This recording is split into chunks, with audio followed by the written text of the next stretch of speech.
Hello everyone, welcome back to my YouTube channel। GST return filing, जिसमें कि हम GSTR1 return सबसे जो इम्पोर्टेंट होता है, जिसकी कि due date every following month आपको 11th से पहले आपको ये रिटर्न फाइल कर देना पड़ता है, और जिसमें कि आपको अपने आउटवर्ड सप्लाईज़ की जो रिपोर्ट होती है वो देनी होती है।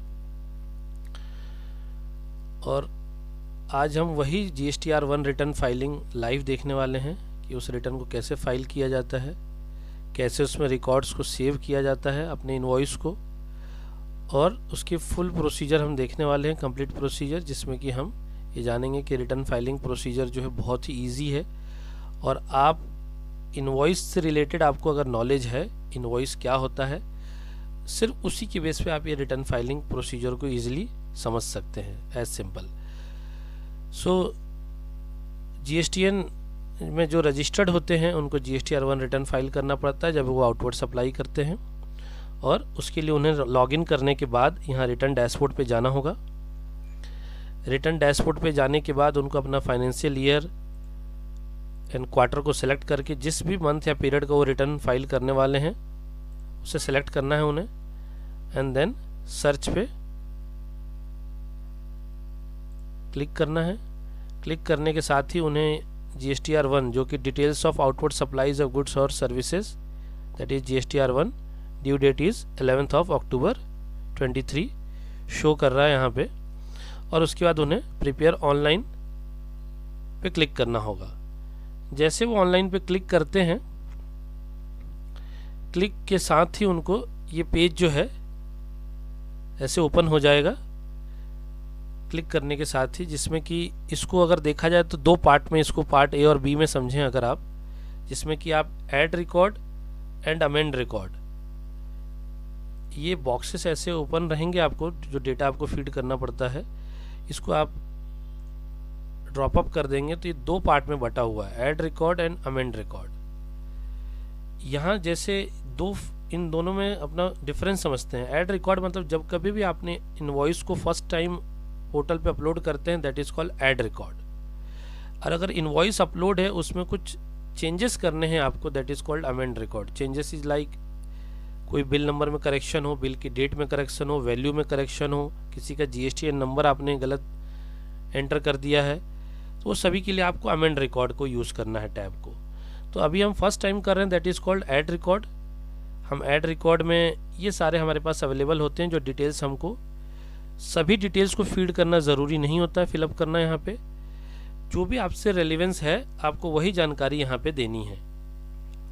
अब इसको समझते हैं कि इनमें क्या क्या जानकारी किस वे में आपको देनी होती है, और प्रिपरेशन आपके पास पहले से ही होना चाहिए। इट मीन्स सारे सेल्स की जो जानकारी आउटवर्ड सप्लाईज की या सर्विसेज हो, तो जो सर्विस आपने प्रोवाइड किया है उसकी जानकारी आपके पास सीट रेडी होनी चाहिए कि आपने वो सप्लाई किस डेट पे, किस पर्सन को, किस इनवॉइस नंबर के अगेंस्ट, कितने वैल्यू का आपने सप्लाई किया, वो सीट आपके पास रेडी हो, तब ये काम बहुत ही आसानी से आप कर सकते हैं। इसमें दोनों मेथड होता है, ऑनलाइन मेथड जो आप पोर्टल पे आके अपलोड करते हैं, और एक ऑफलाइन मेथड जो कि आप किसी अकाउंटिंग सॉफ्टवेयर के थ्रू सेकेंड्स में आप उस रिटर्न को फाइल कर सकते हैं, अगर आप प्रॉपर तरीके से अकाउंटिंग अपना करते हैं तो।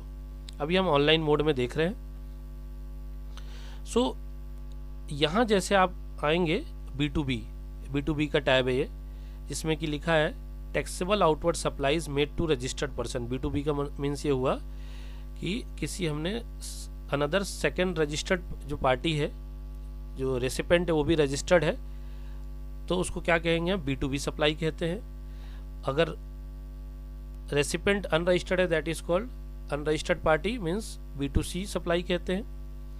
सो B2C में दो टैब आपको दिखते हैं, एक B2C others and B2C large का होता है। जैसे आप इस पे कर्सर ले जाते हैं, यहाँ पे यहीं पे आपको ब्लैक कलर में हेडलाइन लिख के आ जाता है, जिसमें कि वो पूरा आपको डिटेल बताया है कि इसमें किस टाइम पे आपको इसमें ये डिटेल्स फीड करने की ज़रूरत है। यहाँ B2C का मतलब तो ये हो गया कि अनरजिस्टर्ड पार्टी को सप्लाई है। लार्ज का मतलब ये हो गया कि जब आपकी बिलिंग एक इनवॉइस वैल्यू की जो विथ टैक्स वैल्यू जो है, टोटल इनवॉइस वैल्यू 2.5 लाख से ज़्यादा होगा तो ही आपको ये जानकारी यहाँ पे देनी है। और किसी अनदर स्टेट मतलब इंटर स्टेट सप्लाई अगर आपने किए हैं किसी अनरजिस्टर्ड पार्टी को और जिसकी की एक इनवॉइस वैल्यू जो है 2.5 लाख से ज़्यादा है तो ही आपको यहाँ पे B2C लार्ज में जानकारी देना है। ये तीनों कंडीशन में आप नहीं आते हैं तो आपकी सारी जानकारी कहाँ आएगी, B2C अदर्स में आ जाएगी। एक्सपोर्ट का क्राइटेरिया होता है जब कभी आप गुड्स और सर्विस एक्सपोर्ट करते हैं आउट ऑफ द कंट्री आपका एक्सपोर्ट होता है तो तब आपको ये जानकारी 6A टैब में देना होता है। यहाँ से हम B2B को पहले देखने वाले हैं कि B2B में हमको कैसे रिकॉर्ड को सेव करना होता है। सिंपली आप इस पर क्लिक करेंगे, क्लिक करने के साथ ही यहाँ ऐड रिकॉर्ड का आपको टैब दिख जाएगा। अगर आप ई-वे बिल जनरेट करते हैं गुड्स के डिलीवरी के लिए, ट्रांसपोर्ट के लिए, तो आप ई-वे बिल से भी डाटा जो है आप ई-वे बिल के पोर्टल से भी इंपोर्ट कर सकते हैं। But for the timing now हम ऐड रिकॉर्ड से सीख रहे हैं क्या करना है हमें। ये जो टैब होता है ये आपको तब रिलेटेड होता है जब कभी आपकी डीम्ड एक्सपोर्ट की सप्लाई हो या SEZ की सप्लाई हो या आपका रिवर्स चार्ज से रिलेटेड कोई,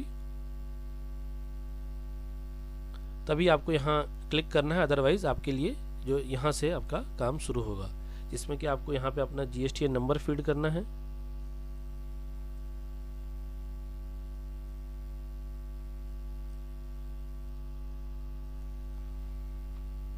जैसे आप GSTN नंबर रेसिपेंट जिसको कि आपने सप्लाई दिया है उसका GSTN नंबर आपने यहाँ पे फिलअप किया है, यहाँ पे रेसिपेंट का नेम आ जाएगा। नेम आने के साथ ही आपको इनवॉइस नंबर, जो भी किसी को सप्लाई किए होंगे तो आपने इनवॉइस दिया होगा तो उसका इनवॉइस नंबर आपको यहाँ पे देना है। उसी के साथ एक इनवॉइस की डेट आप दे सकते हैं। Invoice value, total invoice value means आपको विथ टैक्स जो है वैल्यू देनी है। इनवॉइस वैल्यू में हम फिलहाल के लिए एक वैल्यू ले रहे हैं 1,12,000 और टैक्सेबल वैल्यू का मतलब ये हुआ कि विदाउट जो टैक्स वैल्यू है मतलब बेस वैल्यू जो है उसको आपको यहाँ उसको क्या कहते हैं हम टैक्सेबल वैल्यू। यहाँ पे आपको जिस भी आपने कैटेगरी में आपकी टैक्स आता है आपका गुड्स या सर्विस जिसमें भी आपका कवर है आपको वो यहाँ पे डिटेल वैल्यू यहाँ पे डालनी है। मीन्स हमने 1 लाख की टैक्सेबल वैल्यू की सप्लाई किए थे जिसमें कि CGST एंड SGST जो है इंट्रा स्टेट सप्लाई है हमारा, तो CGST एंड SGST चार्ज हुआ है। तो ये जो वैल्यू है मिला के आपका 1,12,000 1,12,000 का अमाउंट जो है आपने टोटल इनवॉइस वैल्यू करके आपको यहाँ पे सेव करना है। सेव करने के साथ ही आपको रिक्वेस्ट सक्सेसफुली एक्सेप्टेड का ऑप्शन आ जाएगा और आपके ऐसे ही जितने भी आपको इनवॉइस हैं आपको सेव करते जाने हैं आपके पोर्टल पे। यहाँ पे आपको जैसे आप रिकॉर्ड को अपना सेव करते जाएंगे आपके रिकॉर्ड्स जैसे कि आप यहाँ देख सकते हैं, यहाँ आपको B2B में जो है आपके सारे रिकॉर्ड्स यहाँ पे ऐसे जो भी आपके इनवॉइसेस होंगे वो पर्टिकुलरली पोर्टल पे सेव होते जाएंगे आपके लिए। तो हमने B2B के अपने सारे रिकॉर्ड्स को सेव कर लिया है। अभी जो है आपने जैसे भी रिकॉर्ड्स आपने यहाँ पे सेव किया अपना वो आपको जितने भी आपके इनवॉइसेस होंगे ऐसे पर्टिकुलर पार्टी नेम वाइज आपको सेव होते जाएंगे। ऐसी आपको जिस भी कैटेगरी में आपकी सप्लाई हो रही है B2C हो रही है B2B हो रही है आपको रिकॉर्ड्स को सेव करना है। B2C लार्ज में भी आपको यहाँ भी ऑप्शन ऐड रिकॉर्ड का आ जाएगा। ऐड रिकॉर्ड के बाद यहाँ आपको B2C है मतलब अनरजिस्टर्ड पार्टी है तो आपको GSTN नंबर रेसिपेंट का यहाँ आपसे लिया नहीं जाएगा। यहाँ पे आपको सिंपली प्लेस ऑफ सप्लाई बताना है कि किस स्टेट या यूनियन टेरिटरी में आपने सप्लाई दिया है। इनवॉइस नंबर सेम है, invoice date, total invoice value with tax and उसके बाद आपको टैक्सेबल वैल्यू बेस वैल्यू बताना है। ध्यान रहे 2.5 लाख से अबव की बिलिंग होगी तभी आपको यह रिकॉर्ड सेव करना है और IGST सप्लाई है मतलब इंटर स्टेट तभी आपको यहाँ पे जानकारी देने की ज़रूरत है। अदरवाइज यहाँ पे आपको इसको ब्लैंक ही रहने देना है। ऐसी एक्सपोर्ट की कैटेगरी होती है जिसमें कि आपको एक्सपोर्ट की जानकारी देनी होगी। वही same procedure add record. Export में भी आपको GSTN नंबर यहाँ पे नहीं लिया जाएगा, यहाँ भी आपको invoice number, invoice date, total invoice value and same as it is आपको टैक्सेबल वैल्यू बता के अपना, अदरवाइज एक्सपोर्ट अगर नहीं है तो आपको ये भी टैब ये में यहाँ पे आपको एंटर करने की ज़रूरत नहीं है, डिटेल्स देने की ज़रूरत नहीं है। B2C अदर्स, जो भी B2B में नहीं आ सके, जो B2C में नहीं आ सके और जो एक्सपोर्ट में नहीं आए हैं टैक्सेबल सप्लाईज जिन पे टैक्स लगता है, वो जानकारी आपको कहाँ देनी होगी, B2C अदर्स में। यहाँ भी आपको ऐड रिकॉर्ड करना है। ऐड रिकॉर्ड करने के साथ ही आपको यहाँ पे आपको प्लेस ऑफ सप्लाई बताना है कि किस स्टेट में आपकी सप्लाई हुई है, और यहाँ पे आपको इनवॉइस वैल्यू बताने की ज़रूरत नहीं होती। यहाँ taxable value means without tax आपको यहाँ वैल्यू बताना है। सपोज के लिए आप यहाँ 50,000 हम वैल्यू को ले रहे हैं, जो कि हमने 5% की टैक्स रेट पे सप्लाई किया था। हमारा जो सप्लाई आ रहा है इंटर स्टेट आ रहा है, इसलिए बिल पे हमको क्या देना पड़ेगा, IGST देना है। बस सिंपली आप उसको सेव कर लीजिए। ध्यान रखने वाली बात यह है कि B2C में आपको एक एक बिल सेव करने की, एक एक इनवॉइस की जानकारी देने की ज़रूरत नहीं होती है। आपको overall through out the month आपने किस टैक्स रेट में या किस particular state place of supply में आपने अपना सप्लाई दिया हुआ है, उसके अकॉर्डिंगली ही आपको यहाँ पे अपना पूरा डेटा सेव करना है आपको।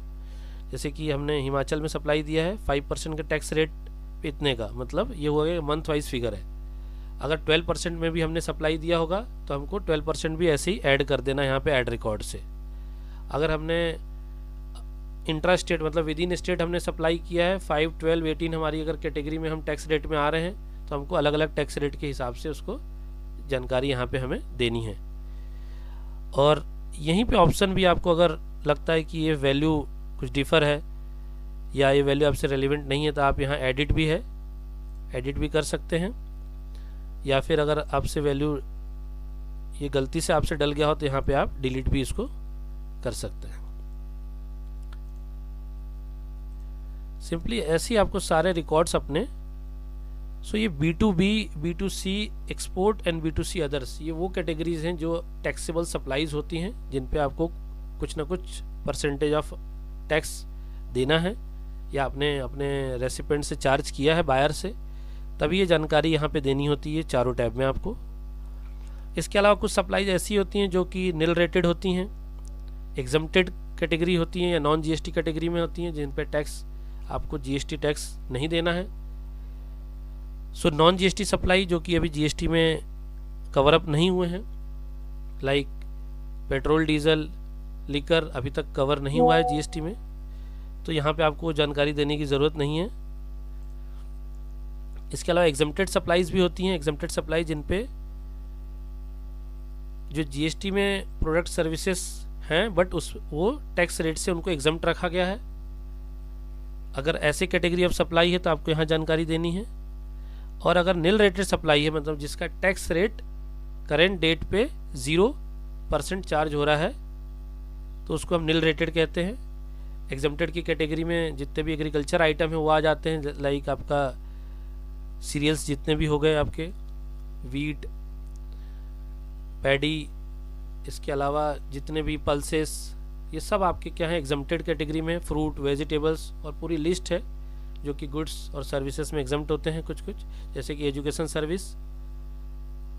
इसी के साथ निल रेटेड सप्लाईज का मतलब ये होता है जैसे फ्लोर हो गया जो कि हम आटा यूज़ करते हैं, या अनब्रांडेड राइस जो है हमारा जिस पे कोई टैग नहीं लगा है वो उस पर 0% टैक्स रेट चार्ज होता है। तो उसके हिसाब से आपको यहाँ पे जो भी मंथ वाइज सप्लाई आपने वैल्यू देनी है आपको, क्योंकि GST में तो ये आता नहीं है तो GST इस पर आपको देने की ज़रूरत नहीं है। यहाँ सिर्फ आपको मंथ वाइज वैल्यू देनी है।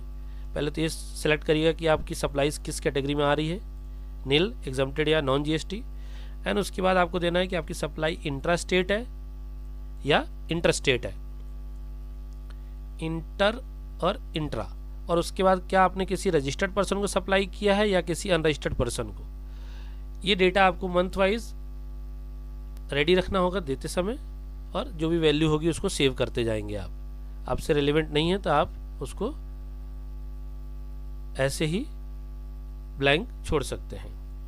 क्रेडिट नोट, डेबिट नोट भी आपसे जब कभी आप एक्सेस किसी को बिलिंग कर देते हैं या आपका गुड्स या सर्विस रिटर्न की कैटेगरी में आ रहा है तब के लिए क्रेडिट नोट और डेबिट नोट होता है।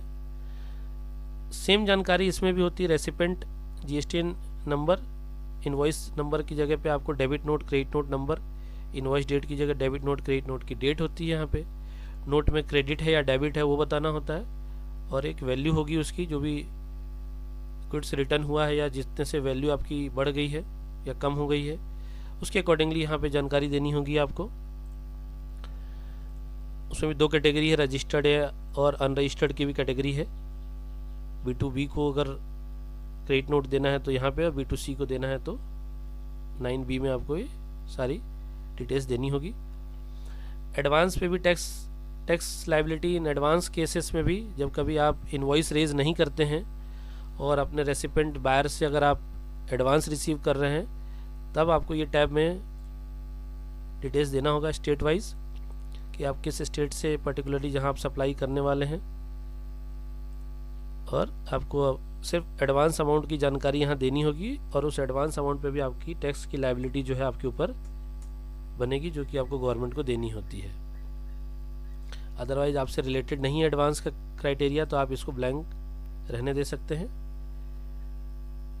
एडवांस के बाद जब आप इनवॉइस रेज कर देते हैं तब तो आपको जानकारी B2B में ही देनी होगी, और उसके जो डिफरेंस आते हैं उससे ही ओवरकम करने के लिए यहाँ पे आपको एडजस्टमेंट ऑफ एडवांस का भी केस दिया हुआ है। बट ये आपका एडवांस कैटेगरी की चीज़ है जिसमें कि आपको पहले बेसिक नॉलेज होना चाहिए जीएसटी का, तभी इन सभी चीज़ों को आप मैनेज कर सकते हैं। अदरवाइज जो भी फाइनेंशियल कंसल्टेंट है, टैक्स कंसल्टेंट है, आप उनसे सलाह लेके ही इसको आगे प्रोसीड करें। इसके अलावा कुछ रिपोर्टिंग पर्पस है 12 and 13, that is called HSN wise summary. हमने सभी चीज़ देख लिया, लेकिन एग्जैक्टली ये नहीं कहीं आया देखने को कि हमने एग्जैक्टली क्या गुड्स और सर्विस सप्लाई दिया हुआ है। यहाँ पे आपको HSN कोड अपना, जिस भी कैटेगरी में आप आ रहे हैं वो HSN कोड यहाँ पे आपको देना है। कितनी क्वांटिटी में आपने पर्टिकुलर HSN कोड में डील किया है, नंबर, पीसेस, केजीज, जिसमें भी आपका जो गुड्स की क्राइटेरिया है आपका, उसके अकॉर्डिंगली आपको यहाँ बताना होगा कितनी क्वांटिटी में आपने उस पर्टिकुलर प्रोडक्ट का सेल किया है। ये ओवरऑल HSN कोड पूरे मंथ वाइज जितने भी आपके B2B B2C ऐड करके सिर्फ यहाँ वैल्यू देना है रिपोर्टिंग पर्पस आपको। टैक्सेबल वैल्यू, उसमें उस पर्टिकुलर HSN कोड पे क्या टैक्स रेट चार्ज हो रहा है, या IGST CGST आपने क्या पे करना है, वो जानकारी यहाँ पे आपको देनी होती है। इसके अलावा डॉक्यूमेंट इशूड, कि आपने कितने इनवॉइसेस पर्टिकुलर मंथ या पीरियड में जिसका आप रिटर्न फाइल कर रहे हैं उसमें आपने रेज किया हुआ है। यहाँ पे आपको स्टार्टिंग बिल नंबर, मंथ के स्टार्ट में बिल नंबर, जैसे कि मान के चलिए हमारा 004 से हमने शुरुआत किया और आप 008 तक आपने टोटल बिल रेज किया है। तो और यहाँ से देखा जाए तो हमने ओवरऑल 5 बिल हमने इशू किया है, कैंसिल हुआ है, तो जानकारी दे सकते हैं अगर कोई बिल आपका इनवॉइस जो है कैंसिल हुआ हो तो। अदरवाइज उसको ज़ीरो करके सिंपली आपको सेव कर देना है यहाँ पे। यही सारी जानकारी आपको देनी होती है पोर्टल पे। उसके बाद रिफ्रेश टैब का यूज़ करने के बाद आपको जनरेट समरी जो है करना है। किसी रिकॉर्ड्स में आपको चेंजेस करने हैं, अर्लियर कोई टेक्स्ट फील्ड में आपने कोई रिकॉर्ड दिया हो उसमें कुछ चेंज करना है तो आप अमेंड रिकॉर्ड को फीचर को यूज़ कर सकते हैं। इसके लिए हम सेपरेटली आपको बताएंगे कि अमेंड रिकॉर्ड कैसे यूज़ किया जाता है इस फीचर को।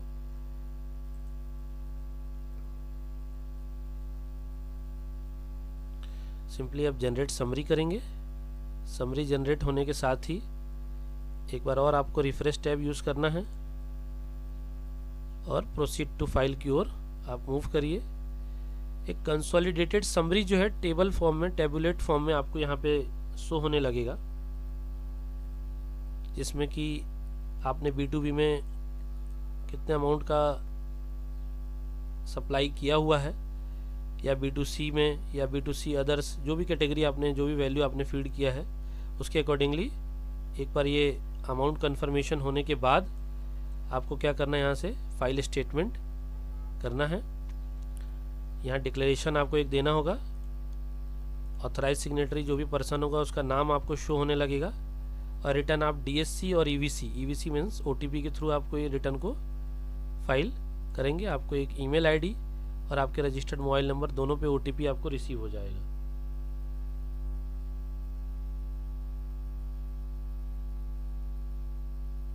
सिक्स डिजिट का ओटीपी होता है, अल्फा न्यूमेरिक। बस सिंपली आप उसको वेरीफाई,